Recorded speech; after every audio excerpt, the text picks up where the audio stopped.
نام ہی نام ہے جو کچھ ہے حقیقت کے سوا، نام ہی نام ہے جو کچھ ہے حقیقت کے سوا، راستہ کوئی نہیں ان کی شریعت کے سوا۔ پاس سجدے بھی تھے روزے بھی حج اور زکوٰۃ بھی، پاس سجدے بھی تھے روزے بھی حج اور زکوٰۃ بھی، حشر میں کام نہ آیا کوئی رحمت کے سوا، اور شامیانہ کوئی نہیں خورشید قیامت کے لیے، شامیانہ کوئی نہیں خورشید قیامت کے لیے، ایک کالی کملی کے سوا اور چادر عطرت کے سوا۔ اور مرتبہ حضرت صدیق کا ہے یہ سید، مرتبہ حضرت صدیق کا ہے یہ سید، وہ ہر فضیلت کے جامع ہے نبوت کے سوا، وہ ہر فضیلت کے جامع ہے نبوت کے سوا۔ بلند آواز سے ہدیہ درود پیش کیجیے، اللہم صلی علی اللہ رب محمد صلی اللہ علیہ وسلم، نحن عباد محمد صلی اللہ علیہ وسلم۔ گرامی قدر واجب الاحترام عزیز بزرگوں نوجوان ساتھیوں، خطبہ مسنونہ کے بعد قرآن مجید فرقان حمید کی ایک آیت کریم تلاوت کرنے کا شرف حاصل کیا۔ آج کی اس مختصر سی تقریر میں آپ حضرات کی خدمت میں امیر المومنین خلیفۃ المسلمین یار غار مصطفیٰ یار مزار مصطفیٰ حضرت ابو بکر صدیق رضی اللہ تعالیٰ عنہ کی شان پاک کے حوالے سے چند ضروری باتیں عرض کرنے کی میں سعادت اور برکت حاصل کروں گا۔ اللہ تعالیٰ میری زبان پہ کلمہ حق جاری فرمائے۔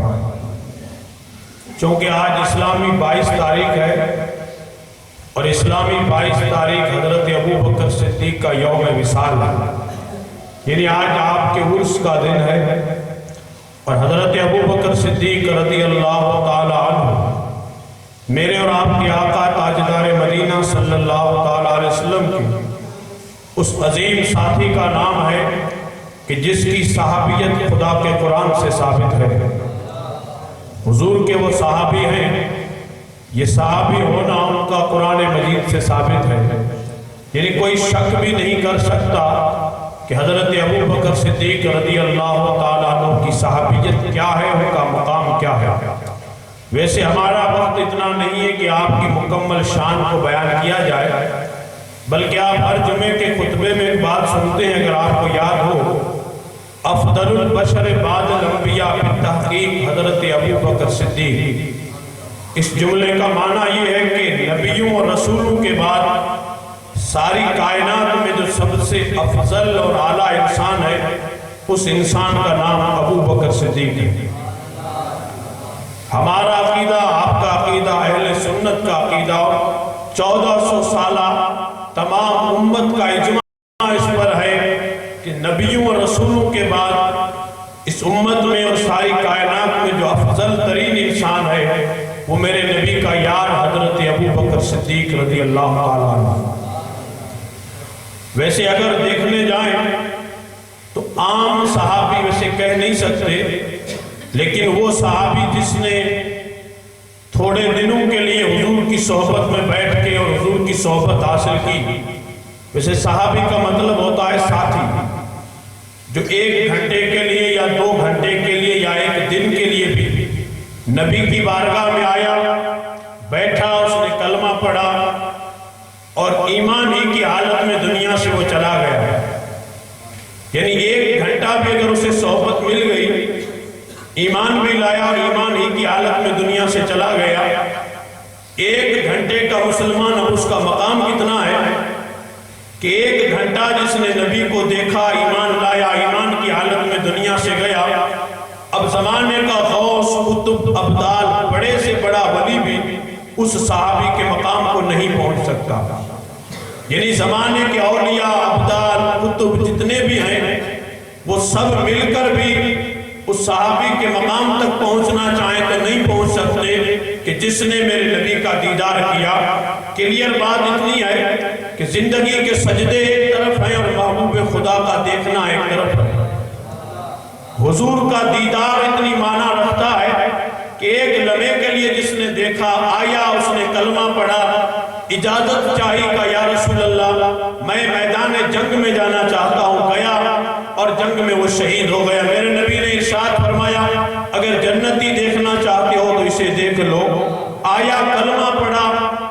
بیٹا شہید ہو گیا، اس بیچ میں اسے نہ نماز کا موقع ملا، نہ روزے کا موقع ملا، نہ کوئی اور عبادت کا موقع ملا۔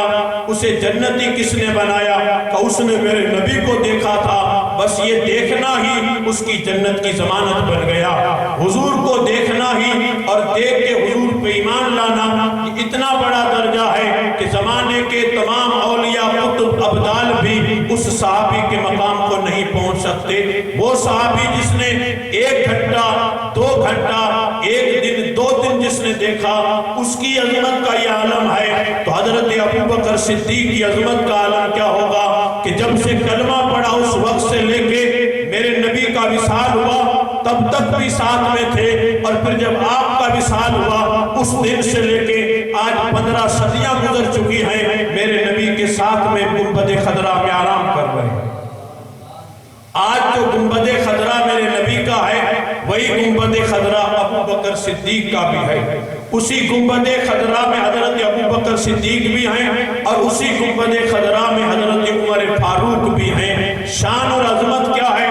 حضرت امام جلال الدین سیوطی تاریخ الخلفاء میں لکھتے ہیں کہ حضرت ابوبکر کی محبت اور حضرت ابوبکر کا شکریہ ادا کرنا میری پوری امت میں فرض اور واجب ہے، اس لیے کہ اس وقت جب کوئی ساتھ نہیں دے رہا تھا، اس وقت اگر آگے بڑھ کر کسی نے مورچہ سنبھالا تھا تو ابوبکر صدیق کی ذات تھی۔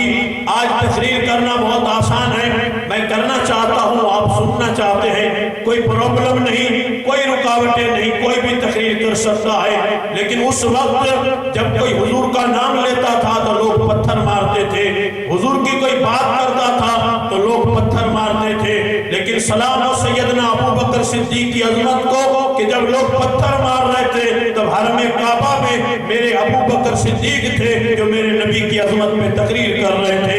حضور کی عظمت پر پتھروں کی برسات میں تقریر کرنا کوئی حضرت ابوبکر صدیق سے سیکھے، اور سب سے پہلے اسی عظمت کو بیان کرتے ہوئے حضرت ابوبکر کو پتھر بھی مارے گئے تھے اور آپ نہولان بھی ہوئے اور آپ بے ہوش ہو گئے، اتنا آپ کو مارا گیا کہ آپ کا ہوش چلا گیا تھا، اور جب آپ کو ہوش آیا تھا تو سب سے پہلے آپ نے پوچھا تھا میرے نبی کا کیا حال ہے، میرے آقا کا کیا حال ہے۔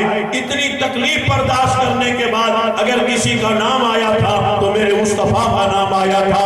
پتہ چلتا ہے کہ حضرت ابوبکر صدیق اسلام کے اس چراغ کا نام ہے کہ جب کٹھن راہوں میں اسلام پہ حملے کیے جا رہے تھے، اسلام کو نوچا جا رہا تھا، اسلام کو مٹایا جا رہا تھا، تو آگے بڑھ کر جس نے مقابلہ کیا تھا اس ذات کا نام حضرت ابوبکر صدیق رضی اللہ تعالیٰ عنہ۔ درود شریف پڑھ اللہم صلی علی سیدنا مولانا محمد کما تحب و ترضا بہم صلی علیہ صلاۃ و سلام علیک یا رسول اللہ صلی اللہ تعالیٰ علیہ وسلم۔ یہ چیز میں اس لیے بیان کر رہا ہوں کہ بہت سارے لوگوں کو پتہ بھی نہیں ہے کہ حضرت ابوبکر صدیق کا یوم وصال کب آتا ہے۔ حضرت خواجہ غریب نواز کی ہم چھٹی مناتے ہیں، پیران پیر کی 11ویں مناتے ہیں، لیکن یاد رکھیے گا غریب نواز ہمارے سر کے تاج ہے، پیران پیر ہماری زندگی کا حصہ ہے، لیکن ان اولیاء سے بھی کوئی افضل ہے تو وہ ابوبکر صدیق کی ذات ہے۔ اور اس پرفتن دور میں جہاں چاروں طرف عقیدے پہ حملے کیے جا رہے، ٹھیک ہے عمل ہمارا نہیں ہے، ہماری زندگی میں عمل کم ہے، اگر ایمان صحیح ہے تو ایمان کی بنیاد پہ انسان کا چھٹکارا ہو سکتا ہے، لیکن یہ وہ زمانہ ہے کہ جس زمانے میں ایمان پہ ڈاکہ ڈالا جا رہا ہے، ایمان کو لوٹا جا رہا ہے، ایمان کی حقیقت کو لوگ نہیں سمجھتے۔ یاد رکھیے گا جو میرے نبی کے یار ہیں یا میرے نبی کے صحابی ہیں ان کے بارے میں زبان کھولنے کی بھی کسی کو اجازت نہیں ہے۔ وہ نبی کے ساتھ رہتے تھے، وہ نبی کی سنگت میں رہتے تھے، میرے نبی نے انہیں وہ مقام عطا فرمایا ہے کہ دنیا کی ساری طاقتیں ایک طرف ہیں، میرے نبی نے جسے نوازا تھا دنیا میں ان کا نام بھی ہے، اور قیامت کا جب میدان ہوگا تب پتا چلے گا کہ میرے نبی کے صحابہ کا مقام کیا تھا، حضور کے دیوانوں کا عالم کیا تھا۔ عام صحابی ہو، ادنا صحابی ہو، اس کا بھی یہ مقام ہے۔ حضرت ابو بکر صدیق رضی اللہ تعالیٰ عنہ عظیم ہستی ہے کہ جب کلمہ پڑھا تھا اس وقت سے لے کے آخری دم تک میرے نبی کے ساتھ رہے، اور پھر حال یہ تھا کہ حضرت ابو بکر صدیق رضی اللہ تعالیٰ عنہ کو جب اسلام کی دعوت میرے نبی نے پیش کی تھی، اور جب حضور نے کہا تھا ابو بکر میں اللہ کا نبی ہوں، میں اللہ کا آخری رسول بن کے دنیا میں آیا ہوں، تو جس نے بھی کلمہ پڑھا تھا تو کلمہ پڑھنے سے پہلے پوچھتے تھے کہ آپ نبی ہیں، آپ رسول ہیں، اس کی آپ کے پاس کیا دلیل ہے، کیا معجزہ ہے، معجزہ آپ دکھاؤ، آپ دلیل دو تو ہم کلمہ پڑھیں گے۔ لیکن ابو بکر صدیق تھے، ادھر میرے نبی نے فرمایا میں نبی ہوں، ادھر حضرت ابو بکر نے میرے نبی کا کلمہ پڑھا تھا، کوئی سوال بھی نہیں کیا، کوئی دلیل بھی نہیں مانگی اور کوئی معجزہ بھی نہیں مانگا تھا، بلکہ جیسے نبی نے کہا میں اللہ کا نبی ہوں تو ابو بکر صدیق نے مان لیا تھا۔ حضرت ابو بکر کا ماننا کس درجے کا تھا؟ میرے نبی فرماتے ہیں قیامت تک آنے والی میری امت کا ایمان ایک پلے میں، میرے ابو بکر کا ایمان ایک پلے میں، سب کا ایمان ہلکا ہوگا، میرے ابو بکر کا ایمان بھاری ہو جائے گا، میرے ابو بکر کا ایمان بھاری ہو جائے گا، اس لیے کہ ان کا ایمان کس قدر مضبوط تھا۔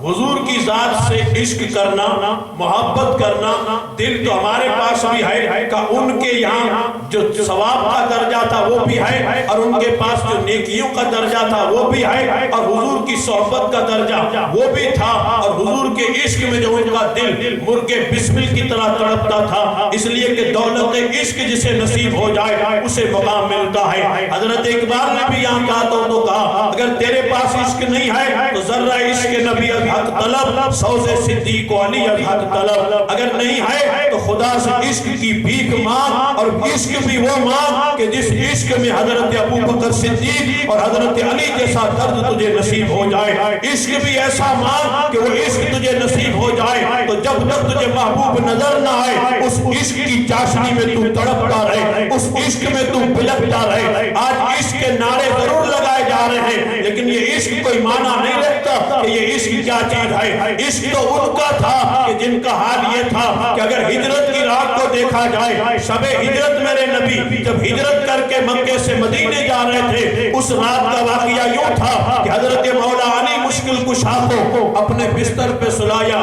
اور خود چل کے حضرت ابو بکر صدیق کے دروازے پہ گئے، جیسے دروازے پہ دستک دی حضرت صدیق دروازے پہ نظر آئے، آدھی رات کو دروازے پہ کھڑے تھے، میرے آقا نے پوچھا ابو بکر میں نے تو دروازہ ہی کھٹکھٹایا تھا، تم دروازے پہ موجود ہو، تم نے آرام نہیں کیا، تم سوئے نہیں؟ حضرت ابو بکر نے جواب دیا یا رسول اللہ آپ نے مجھ سے کہا تھا کہ ہم ایک رات میں ہجرت کریں گے، وہ رات کب آئے گی اس کا تم نے نہیں بتایا تھا، خالی اتنا بتایا تھا کہ ایک رات میں ہمیں ہجرت کرنی ہے۔ یا رسول اللہ اس دن سے لے کے آج تک ابو بکر رات کو سوتا نہیں، دروازے پہ کھڑا رہتا ہے کہ کسی وقت بھی نبی آ سکتے ہیں اور میرا نبی دروازہ بجائے اور ابو بکر سویا ہو، یہ میرا ایمان گوارا نہیں کرتا، اس لیے دروازے پہ کھڑا ہو کہ جب آتے ہیں مصطفیٰ تو تیرا یار تیرے ساتھ چلنے کے لیے تیار ہے۔ کہ میں اس دن سے یہاں کھڑا، ادھر ہی کھڑا، اور جب روانہ ہوئے حضرت ابو بکر صدیق میرے آقا کے ساتھ دو ہی جا رہے تھے، ابو بکر صدیق تھے اور حضرت رسول اکرم تھے، لیکن چلنے کا انداز یہ تھا مکے سے جب ہجرت کر رہے تھے تو 40 کافر تلواریں لے کے میرے نبی کے گھر کا محاصرہ کر کے بیٹھے تھے، اور گھر کے اندر حضرت علی سو رہے تھے، بستر پہ علی سو رہے تھے اور بستر والا ابو بکر صدیق کے ساتھ جا رہا تھا، اور راستے میں ایک کنڈیشن یہ بنی کہ حضرت ابو بکر صدیق کبھی میرے نبی کے آگے چلتے، کبھی پیچھے چلتے، کبھی دائیں چلتے، کبھی بائیں چلتے۔ میرے نبی نے فرمایا ابو بکر یہ انوکھا انداز کیسا، چلو یا ساتھ میں یا آگے یا پیچھے، یہ چاروں طرف کیوں چل رہے ہو؟ تو کہا یا رسول اللہ دشمن کے بیچ سے نکل رہے ہیں، ہو سکتا ہے کوئی دشمن آگے سے آ جائے، ہو سکتا ہے پیچھے سے آ جائے، ہو سکتا ہے دائیں سے آئے، ہو سکتا ہے بائیں سے آئے، میں یہ چاہتا ہوں کہ اگر کوئی میرے نبی پہ وار کرے تو وار میرے نبی پہ نہ لگے، پہلے ابو بکر کو لگے، ابو بکر کی جان مصطفیٰ کے نام پہ قربان ہے۔ کندھے پہ بٹھایا، جب غار ثور جس نے دیکھا وہ جانتے ہیں کہ غار ثور جو مکہ المکرمہ میں ہے کہ جس کی اونچائی کم سے کم 4000 فٹ یا 5000 فٹ سے زیادہ ہے، اس پہ چڑھنا تھا۔ میرے نبی تاجدار مدینہ ہیں، حضرت ابو بکر صدیق رضی اللہ تعالیٰ عنہ۔ تو حضرت ابو بکر نے کہا یا رسول اللہ میرے کندھوں پہ آپ سوار ہو جائیے، میرے کندھوں پہ آپ بیٹھ جائیے، میں آپ کو اٹھا کے چلوں گا۔ حضرت ابو بکر صدیق کے کندھوں پہ میرے نبی تشریف رکھتے ہیں، اور ابو بکر صدیق اس غار کی بلندی چڑھنا شروع ہو جاتے ہیں۔ وہ غار آج لوگ بھی چڑھتے ہیں، لیکن یاد رکھیے گا آج چڑھنے کے لیے راستے موجود ہیں، آج جانے کے لیے آسانیاں موجود ہیں۔ وہ غار بھی بہت اونچا ہے، بڑی مشکلات کا سامنا کرنا پڑتا ہے، تب جا کے کوئی چڑھ پاتا ہے، لیکن اس دور میں تو اتنا راستہ بھی نہیں تھا۔ ابو بکر صدیق جا رہے تھے اور میرے نبی کندھوں پہ سوار تھے۔ میرے نبی کو جس نے اپنے کندھوں پہ بٹھا کے 5000 فٹ کی بلندی کو طے کی، اور اس کے بعد جب وہاں پہنچے تو ابو بکر صدیق نے کہا یا رسول اللہ یہ جو غار ہے کئی دنوں کا پرانا ہے، آپ اندر نہیں جائیں گے، پہلے میں جاتا ہوں، غار کو صاف کرتا ہوں۔ حضرت ابو بکر اندر گئے، غار کو صاف کیا، اور صاف کرنے کے بعد آپ نے بھی سنا ہوگا اپنی چادر پھاڑ کے جو غار کے سوراخ تھے اسے ابو بکر صدیق نے بند کیے تھے، اور ایک ایسا سوراخ جب چادر کم پڑ گئی تو اپنے پاؤں کی ایڑی رکھ دی تھی، اور پھر کہا تھا یا رسول اللہ غار صاف ہو گیا ہے، آپ اندر تشریف لائیں۔ میرے نبی اندر تشریف لے گئے ہیں، غار کے اندر جب گئے ہیں تو آپ نے بھی سنا ہوگا میرے نبی نے اپنی مقدس یعنی حضور نے اپنی پیشانی اپنا سر حضرت ابو بکر کی جھولی یعنی گود میں رکھا ہے، اور میرے نبی آرام کر رہے ہیں۔ ابو بکر بیٹھے ہیں اور میرے نبی آرام کر رہے ہیں۔ کائنات میں ایسی انوکھی دوستی مجھے دکھا دو، کائنات میں نبی پہ قربان ہونے والا کوئی ایسا صحابی بتا دو کہ جس نے غار کی تنہائیوں میں میرے نبی کو اپنی گود میں سلایا تھا۔ مطلب یہ تھا کہ ابو بکر تو ابو بکر تھا، لیکن آج ابو بکر نے اپنی گود میں ساری کائنات کی رحمت کو سلایا تھا، ساری کائنات کا خزانہ ابو بکر کی صدیق کی جھولی میں آرام کر رہے تھے، اور اسی دوران حضرت ابو بکر کو سانپ نے بھی کاٹا تھا۔ وہ وہی غار ثور کا واقعہ تھا کہ آپ کے سانپ نے ابو بکر صدیق کی ایڑی پہ اپنا منہ رکھا تھا، آہستہ سے رکھا تھا۔ فطرت انسان کی یہ ہے کہ جب اچانک کوئی چیز لگتی ہے تو انسان ضرور اپنا بدن ہلاتا ہے، انسان کی فطرت ہے، اچانک کوئی چیز ٹچ ہو جائے تو آدمی جگہ چھوڑ دیتا ہے، لیکن یہاں ابو بکر صدیق کا عشق اتنا کامل تھا کہ اپنی فطرت کو بدل دیا لیکن جسم کو ہلایا تک نہیں تھا۔ انسان کی جو فطرت ہے جو کسی صورت میں انسان نہیں بدلتا، لیکن ابو بکر نے کہا میرا عشق اتنا کامل ہے کہ فطرت بھی یار کے نام پہ قربان کروں گا لیکن ایڑی ہلے گی بھی نہیں۔ اور جس نے ٹچ کیا تھا وہ سانپ تھا، اور ٹچ کیا اور پھر کاٹا بھی تھا۔ ایک بات سمجھ میں آتی ہے کہ وہ جو غار تھا وہ پتھروں کا تھا، اور وہاں جو سوراخ تھے وہ سب اس سانپ نے بنائے تھے۔ کیوں بنائے تھے؟ سانپ بھی کئی 500 سال سے وہاں انتظار کر رہا تھا، اور جو سوراخ بنائے تھے اس لیے بنائے تھے کہ کبھی آئیں گے اور ایک ہی سوراخ ہوگا، مجھے نکلنے میں دیر ہوگی، وہ کہیں چلے جائیں گے تو دیدار نہیں ہوگا، اس لیے الگ الگ راستے بنا رکھے تھے کہ کہیں سے بھی موقع ملے تو نکل جاؤں اور نکل کے دیدار کر لوں گا۔ آج حال یہ تھا کہ جب محبوب خدا غار میں آئے تو سارے راستے بند پائے، اس کو بھی خوشبو آ گئی کہ جس کا انتظار 500 سال سے کر رہا تھا وہ آ چکے ہیں، اور راستے دیکھے تو راستے سارے بند تھے، اور جو سوراخ تھے جو بل بنائے تھے وہ سانپ نے بنائے تھے، اور سانپ کے پاؤں نہیں ہوتے، وہ اپنی پھونک سے سوراخ بناتا ہے، اس کی پھونک میں اتنا اثر ہے، وہ پھونک مارتا ہے، اس کے زہر سے پتھر بھی پگھلتا ہے اور سوراخ بنتا رہتا ہے۔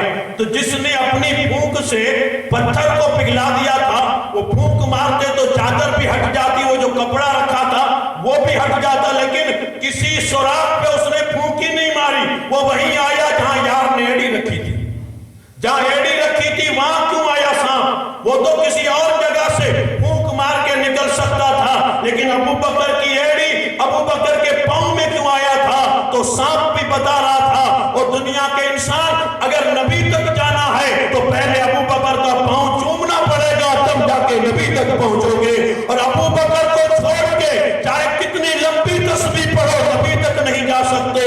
نبی تک جانے کے لیے پہلے یار غار تک جانا پڑتا ہے۔ دنیا کے اندر اگر کوئی گمراہ ہے تو اس نے یار غار کا دامن چھوڑا ہوگا۔ ہم تو حضور کے اہل بیت سے بھی پیار کرتے ہیں، حضور کے صحابہ سے بھی پیار کرتے ہیں، حضور کے صحابہ بھی ہمارے سر کا تاج ہیں، حضور کے اہل بیت بھی ہمارے سر کا تاج ہیں۔ یہ تو میرے نبی کا وہ دیوانہ تھا اتنی مشکلات راہوں سے کندھوں پہ بٹھا کے تیرے میرے نبی کو مکہ المکرمہ سے مدینہ طیبہ آتے ہیں. مدینے میں آئے تو بھی ساتھ تھے. مدینے کے 10 سال میرے نبی ابو بکر صدیق ساتھ میں ہیں. گھر چھوڑ کے آئے تھے, اولاد چھوڑ کے آئے تھے, کاروبار چھوڑ کے آئے تھے. کوئی کسی کے ساتھ نہیں جاتا. کیوں جائے گا؟ آدمی کو کاروبار کی لگی رہتی ہے, بیوی بچوں کی لگی رہتی ہے. لیکن وہ کیسا عاشق تھا, مکے جیسا شہر چھوڑ کے آیا تھا, کعبہ چھوڑ کے آیا تھا اور میرے نبی کے ساتھ رہ رہا تھا. اور اتنا ملا اور اتنا عشق تھا حضور کی ذات سے کہ ایک پل کے لیے بھی میرے نبی سے جدا نہیں ہوتے تھے, ہمیشہ ساتھ رہتے تھے. افضلیت صدیق اکبر کہ پوری امت میں ابو بکر صدیق افضل کیسے ہیں, اس کی دلیلیں لوگ مانگتے ہیں. حضرت ابو بکر صدیق جو افضل ہیں, یہ کوئی چھوٹا موٹا عقیدہ نہیں ہے, بلکہ یہ عقیدہ جمہور کا نہیں بلکہ قطعی عقیدہ ہے. ابو بکر صدیق کو افضل ماننا یہ اہل سنت کا طریقہ ہے. اس لیے ہر جمعے کے خطبے میں ہم پڑھتے ہیں افضل البشر بعد الانبیاء بالتحقیق کہ نبیوں اور رسولوں کے بعد اگر کوئی افضل ہے تو ابو بکر صدیق کی ذات ہے. آپ سے بھی اگر کوئی پوچھے کہ امت میں سب سے افضل کون ہے تو نام حضرت ابو بکر صدیق رضی اللہ تعالیٰ عنہ کا لینا, اور اس کی دلیل اگر آپ کو نہ آئے تو مل لینا. اس کی دلیلیں کیا ہیں؟ حضرت عائشہ پوچھتی ہیں حضور سے کہ یا رسول اللہ, آسمان میں جتنے تارے ہیں کیا اتنی کسی انسان کی نیکیاں ہوں گی؟ کہا اتنی نیکیاں تو حضرت عمر کی ہیں, اتنی نیکیاں تو حضرت عمر فاروق کی ہیں. حضرت عائشہ کہتی تو پھر میرے باپ ابو بکر کی نیکیاں؟ تو میرے نبی فرماتے ہیں حضرت عمر کی ساری نیکیاں اور ابو بکر کی غار والی ایک نیکی کا مقابلہ نہیں کر سکتی. کہ عمر کی اتنی نیکیاں کہ جتنے آسمان میں تارے ہیں وہ ساری نیکیاں مل کے ابو بکر کی ایک نیکی جو غار میں انہوں نے کی تھی اس کا مقابلہ نہیں کر سکتی. تو پھر ابو بکر کی نیکیوں کا عالم کیا ہوگا؟ جب آخری وقت آیا میرے نبی کا تو میرے نبی نے حکم یہ دیا تھا کہ ابو بکر سے کہو میرے مصلی پہ نماز پڑھائے. میرے مصلی پہ نماز ابو بکر پڑھائے. اور تمام اتفاق سے لکھتے ہیں کہ میرے نبی کی موجودگی میں حضرت ابو بکر صدیق نے 17 نمازیں پڑھائی تھی. 17 نمازیں صحابہ کو جماعت کروائی تھی نبی کی موجودگی میں. وہ ذات سیدنا صدیق اکبر رضی اللہ تعالیٰ عنہ کی ہے. ایمان کتنا کامل ہے. اور ایک بات نصیحت کے طور پہ آخر میں عرض کروں, ابو بکر صدیق کا نام تو لیتے ہیں لیکن کردار اور کریکٹر دیکھیے. ایک غلام نے زکوٰۃ کا دودھ پلا دیا تھا اور آپ نے پی لیا. اس کے بعد اس نے کہا تھا یہ جو آپ نے پیا یہ آپ کے لیے جائز نہیں تھا. تو حضرت ابو بکر صدیق نے کیا کہ منہ میں انگلی ڈالی اور اس دودھ کو الٹی کر رہے کہ جو میرے لیے جائز ہی نہیں تھا وہ میرے پیٹ میں کیوں گیا. ایمان میرے پاس بھی ہے, ایمان آپ کے پاس بھی ہے, اور ایمان ان کے پاس بھی تھا. ذرا مقابلہ کیجئے تو پتہ لگ جائے گا کہ ایمان کس کا اسٹرانگ تھا, کس کا ایمان کامل تھا. کہ ان کو تو بے خبری میں اگر کوئی پلا دے تو وہ بھی الٹی کر کے نکالتے کہ یہ جائز نہیں ہے, وہ میرے پیٹ میں کیوں جا رہا ہے. پر ہمارا حال دیکھ لیجئے, نکال بھی نہیں لیتے, جہاں سے بھی آئے کھا لیتے ہیں. اندر جانا چاہیے. اس لیے ایمان کا مقابلہ نہیں کیا جا سکتا. ایمان ہمارے پاس انکار نہیں کریں گے. اور ایمان ابو بکر صدیق رضی اللہ تعالیٰ عنہ کے پاس بھی تھا. ان کے ایمان کا کیا مقام تھا یاد رکھیے گا. وہ کل بھی میرے نبی کے ساتھ تھے, وہ آج بھی میرے نبی کے ساتھ ہیں. ایک دن مسجد نبوی میں میرے نبی آئے تو ایک ہاتھ میں ابو بکر کا ہاتھ تھا, دوسرے ہاتھ میں عمر کا ہاتھ تھا. جیسے آئے تو صحابہ کرام دیکھ کے خوش ہوئے. تو میرے نبی نے فرمایا ایک بار یہ منظر پھر دیکھو گے. یا رسول اللہ کب دیکھیں گے؟ میرے نبی نے فرمایا جس طرح آج مسجد میں آیا ہوں اس طرح قیامت کے میدان میں بھی دونوں یاروں کے ساتھ میں آؤں گا. ایک ہاتھ میں ابو بکر کا ہاتھ ہوگا اور دوسرے ہاتھ میں عمر کا ہاتھ ہوگا. اور قیامت کے میدان میں جب اعلان کیا جائے گا نمازیوں کو نمازیوں کے دروازے سے جنت میں بلایا جائے گا, روزے داروں کو روزے دار والے دروازے سے جنت میں بلایا جائے گا. لیکن ابو بکر صدیق وہ اکیلے ہوں گے کہ جن کو جنت کے 8 دروازے سے بلایا جائے گا, جن کو جنت کے 8 دروازے سے بلایا جائے گا. اللہ مجھے آپ سب کو صحیح معنی میں حضرت ابو بکر صدیق جیسی محبت عطا فرمائے اور صحیح معنی میں اسلام سمجھ کے اس پہ عمل کی توفیق عطا فرمائے. ایک دو اعلان سماعت کر لے. سب سے پہلے اعلان